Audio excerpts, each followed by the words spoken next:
Hello, मी पूजा. कधी काळी माहेरी एकसुद्धा घरकाम न करणारी, सर्व आयतं मागणारी मुलगी जेव्हा सासरी येते लग्न करून, तेव्हा ती कसलीही तक्रार न करता किंवा कुणाला काही न सांगता सर्व काही घर सांभाळते, सर्व काही हँडल करते.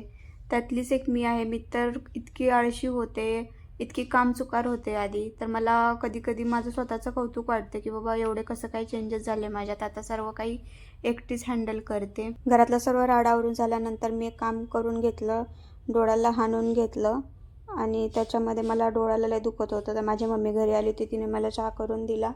चहा पिले. त्याच्यानंतर खूपच त्रास होत होता म्हणून मी गेले हॉस्पिटलला. तर जाताना थोडं ट्रॅफिक लागलं. त्याच्यानंतर मग गेलो हॉस्पिटलमध्ये. डोळ्याला वगैरे चेक केलं. त्याने डायरेक्ट पट्टीच बांधून दिली डोळ्याला. घरी आले तोपर्यंत मम्मीनं स्वयंपाक वगैरे करून ठेवला होता. मी फक्त जेवण केलं आणि संध्याकाळचं आवराआवर यांनी केलं. तर असा होता आजचा ब्लॉग.